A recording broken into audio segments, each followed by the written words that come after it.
Carrières-sur-Seine, anciennement Carrières-Saint-Denis, est une commune du département des Yvelines, dans la région Île-de-France, située à 7 km environ, à l'est de Saint-Germain-en-Laye, et limitrophe de Chatou. Ses habitants sont appelés les Carions.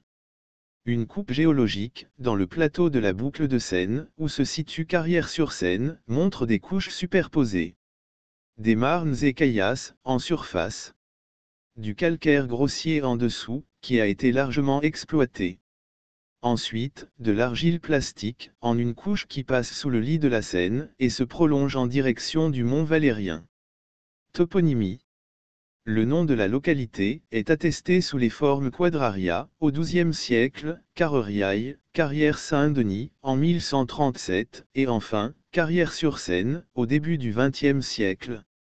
Le hameau fut officiellement fondé par Sugère, abbé de Saint-Denis au XIIe siècle, pour accroître les terres et les revenus de l'abbaye, et prit le nom de Carrière-Saint-Denis, en raison des multiples carrières de calcaire qui y furent exploitées jusqu'au XIXe siècle. Moyen Âge. Plaque à la mémoire de l'abbé Sugère. Il a certainement été victime de l'incursion des Vikings, qui ont remonté la Seine jusqu'à Paris, en 845. Mais c'est en 1137 que le hameau fut officiellement fondé par Sugère, abbé de Saint-Denis au XIIe siècle, pour accroître les terres et les revenus de l'abbaye.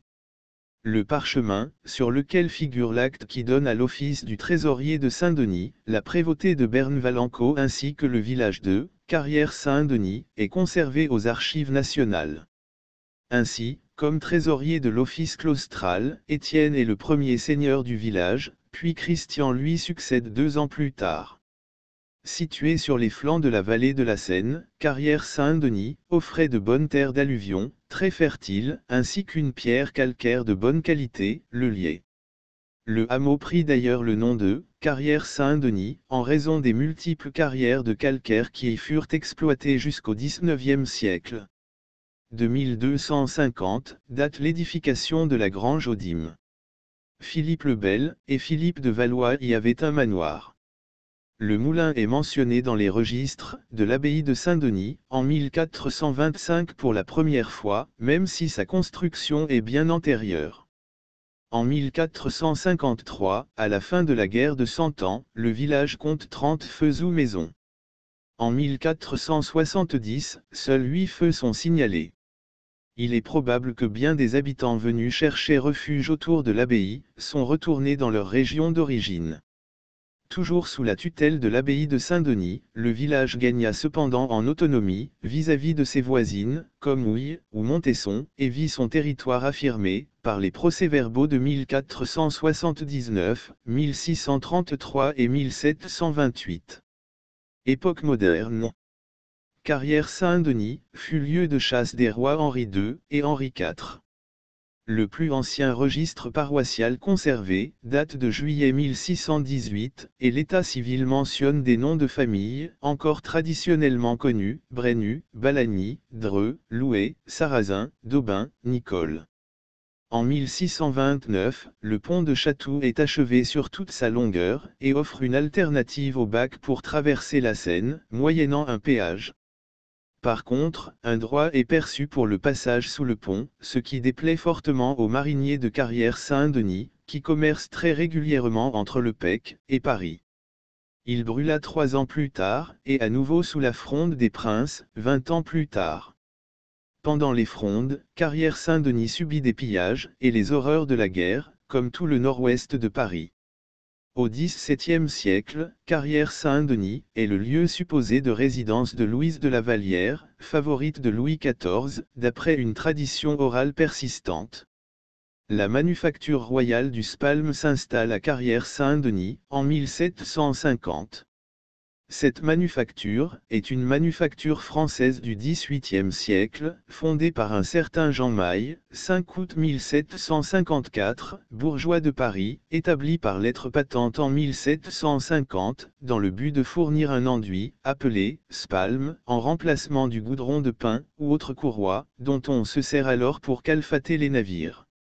Un édit de juin 1787 érigea la paroisse de Carrière-Saint-Denis en municipalité, et finalement, la loi du 10 juin 1791, prescrivant l'aliénation des biens communaux de l'Église, acheva de séparer le village de l'abbaye de Saint-Denis. Pour la première fois, Carrière-Saint-Denis prit le nom de Carrière-sur-Seine, elle n'acquit définitivement ce nom qu'au début du XXe siècle. L'entreprise Aéroplane Henriot et compagnie s'y installe en 1924.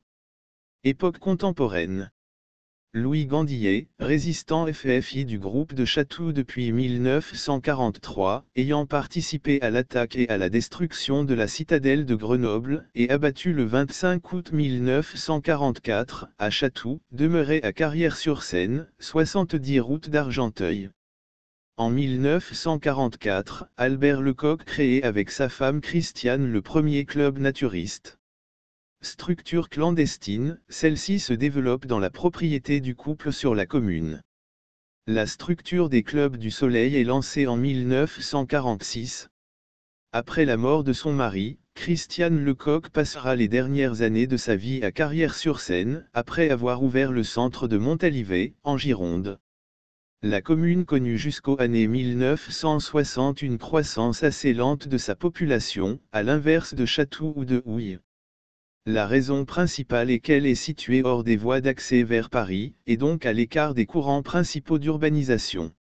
Si ce retard à l'urbanisation se comble très rapidement aujourd'hui, la ville offre encore en son centre historique, une atmosphère campagnarde de vieux villages, qui en fait un lieu assez unique, à petite distance de la capitale. En 2018, l'implantation d'un établissement pénitentiaire est en projet à Carrière-sur-Seine, mais finalement abandonné en juin 2018.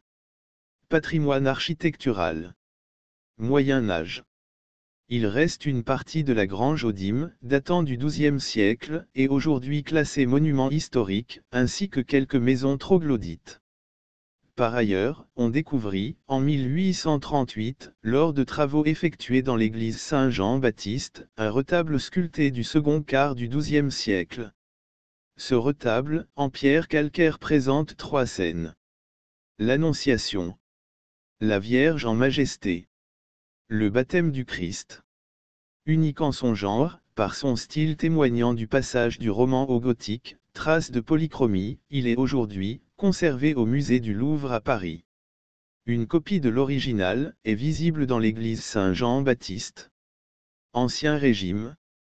De l'Ancien Régime ont été conservés la mairie et son parc, lieu supposé de résidence de Mademoiselle de la Vallière.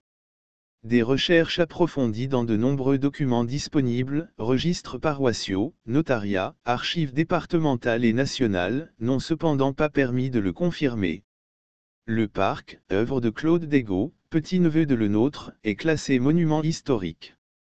Il a cependant été très endommagé par la tempête de décembre 1999. La demeure de la comtesse de Bussy, guillotinée à la Révolution en 1794, a été divisée en appartements, et est assez endommagée. Elle est cependant visible rue de Beson. 19e siècle et 20e siècle. Carrière, proche de Chatou et Bougival, au lieu de l'impressionnisme, a également inspiré les peintres. Claude Monet y a peint Carrière-Saint-Denis en 1872.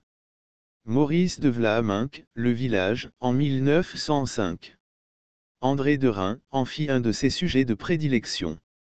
De même, le peintre cubiste Georges Braque peignit un paysage de Carrière-Saint-Denis, en 1909.